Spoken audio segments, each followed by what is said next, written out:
How's it going, everyone? It's Juan Romero here from SwitchWatch. Really excited to bring you guys a SteamWorld Dig 2 review provided to us by Image and Form Games. So thank you very much. Let's not wait around on this one and let's get straight into the review.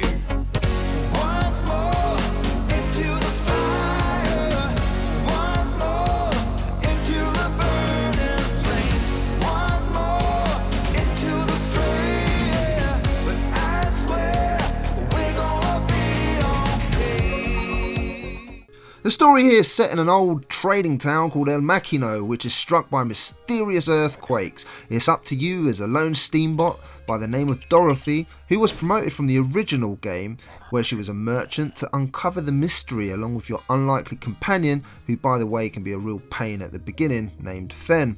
I'm not going to reveal why Fen is an unlikely companion, as that's going to spoil it for you, but Fen certainly has a lot of funny lines during the game, and I was instantly drawn in. In the midst of all this and what's going on is you've given up your search for your old friend Rusty, and if you've completed the old game you'll understand why he went missing. Your journey into the mines begins, and this is just not any old mine. This is a dangerous place full of danger and wonderment. As the story unravels, you pick up your search for Rusty while investigating the mystery of the earthquakes. It's enough of a story here to keep you intrigued, but it's not going to win any Oscars, but at least there's a decent story here, and all the characters you meet along the way help it along nicely without giving too much away. I have to say that the audio here is truly wonderful. First of all, the music just feels incredibly right for this type of game. The sound effects are what really sells the fact that you're a proper miner, from the twank of your pickaxe smashing the rocks so you can head further into the depths, to the pummeling of your fist to smash harder types of rocks to enter previous areas that you couldn't. The sucking up of water, so your sticky bomb has juice to work. It's all in those little details that just makes it all so much more believable. My personal favourite sound effect is when you fire off the hook shot and it catches the earth above. Visually, the game is absolutely stunning, and again the devil is in the detail. I really enjoyed the western feel of where you carry out most of your trading, full with different and cool looking characters, all of which you can have a chat with. They all look great, and the game's visuals really have a charm of their own. On the outside, everything is bright and colourful. The lighting is absolutely superb, and it has to be for a game where most of your time will be spent in the mines. Dorothy has to go down there with a light, and without it you're taking a massive risk. Go to the surface and you can recharge your light, so that when you're down in the depths of the mines you can see what you're doing. An essential part of any miner's gear then. I digress, the point is lighting and how well this game showcases it. The beauty when the light shines on new parts of the mine and the way it reflects, or when the light picks up a little beastie that you thank your lucky stars that you had light in the first place. See, without light you can't see anything and the risks are far greater. I love the area designs, and especially exploring the beautifully detailed caverns, the temple with lava being a special highlight. The animations of the bots are delightful, and just the way everything runs so smoothly. To me, graphically and artistically, the developers have hit an absolute home run, and I was convinced of their imaginary world. The way your abilities are also well animated just makes it all more believable. It really is a beautiful game, and one you can't help but want to explore. The jewels look great too, and I'm like a magpie looking for something shiny to pick up. The characters themselves all look fantastic, and you really believe that they are these little steambots. The game in both handheld and docked mode ran absolutely smoothly, and there was never any slowdown. But is this game any fun to play? You bet your life it is. If you're new to the SteamWorld universe, then SteamWorld Dig 1 was an incredible game in its own right, but the common complaint was it was too short, and this game aims to build on the success of the first one by making it less linear and of course larger. The game is described as a platform adventure formed in Metroidvania flames, and I could not agree more with this description. For those not familiar with the term Metroidvania, let me explain. These types of games tend to focus heavily on 2D side-scrolling and exploration, and were made popular by the original Metroid and Castlevania games, hence the term.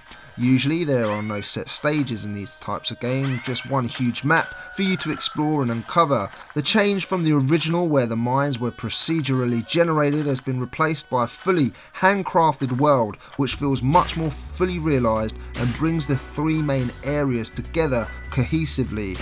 Those looking for the procedurally generated levels like in the original may be left a little disappointed, but I can assure you I think for this game it is for the better. As Dorothy, you start off, as in most of these games, as having very basic abilities and core skills. You have a basic pickaxe and a light, a map which will begin to open up as you explore. I love these type of games where you have to explore, as it's just my jam. As you explore deeper into the mines, you try to find your friend and discover why there's been a load of earthquakes. You have to adopt a risk versus reward strategy. The reason I say that is because if you risk too much and die, you will lose most of the loot you found. You want to explore and find jewels and cogs. Jewels to be able to exchange for straight hard up cash, which in turn can be used to improve your equipment. Bag, your light brightening, a larger area and a stronger pickaxe, but to name a few. Cogs are often found in secret areas and will give you different upgrades, for example not getting as much damage if you fall down a hole, or you could walk on lava, for example. You have a massive motivation to explore and find all this stuff, and I often got sidetracked just with this. Usually cogs are found in a hidden room where you'll have to complete a small puzzle. You could liken it to finding shrines in Legend of Zelda Breath of the Wild, for example. Complete the puzzle, you get your cog, which in turn can be used for valuable upgrades. The reason is risk versus reward is because staying in the mine too long and your light charge runs out, plunging you into darkness. If you can't see, you can't mine. It's just too dangerous. There are creatures hidden in the earth, and with light you can just about see where they are located, but without, you can bet your life that one of these beetles will run at you, taking a piece of your precious life hearts.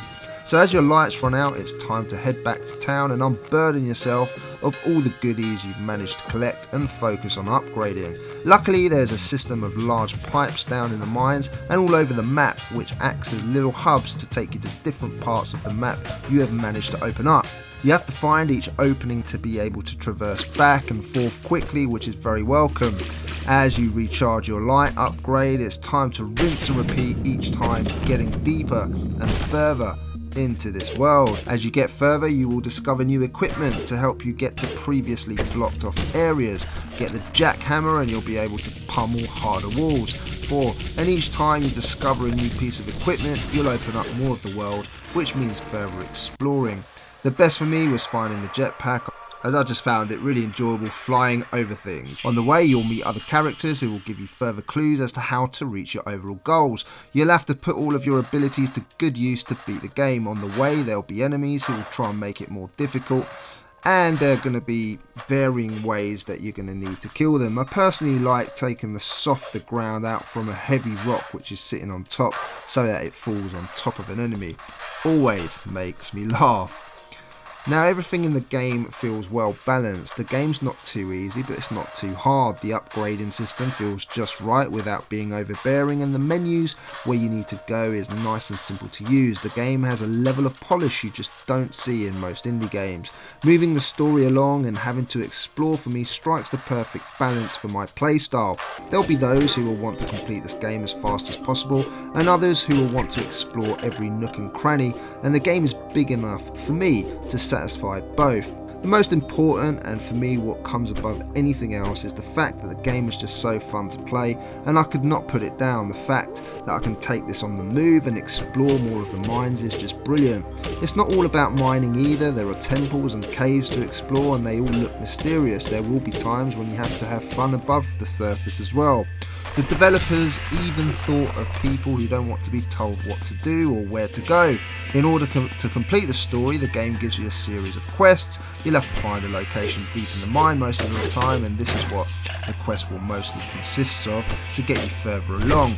and usually a blue arrow will tell you roughly where to go, but if you like and you want to go into full exploration mode, you can turn this off, which is absolutely brilliant for people who want the game to last longer. The controls feel tight, whatever mode of control you prefer, and using all the tools at your disposal all feel very responsive. Controlling Dorothy feels like second nature, and the only thing you'll need to get used to is remembering which button does what. The only thing I found a tad fiddly was having to hold down the run button and then press jump at the same time to reach those further ledges. And moving on to value, the game is £14.99 in the UK, $19.99 in the US, and $19.99 in euros in European countries. For this game, it's an absolute bargain. Completing the game will take you around 8 or 9 hours. If you go straight for completion, you'll probably discover about 40 to 50% of the secrets, and therein lies the replayability. I wanted to dive straight back in and find all the cogs and secrets I had missed the first time around, and as the game is such a wonderful experience, I just wanted to continue playing. So on to my verdict. Imageform took a risk changing the procedurally driven levels we had in part 1, but I had a wonderful time with this game. If you own a Switch, then this is a type of adventure you cannot afford to miss. The game is essential, and I believe everyone who owns a Switch should give this one a try, because you'll not be disappointed. The game is charming, fun, and there is a wonderful adventure to be had with a great story to uncover. All the while you can explore at your heart's content.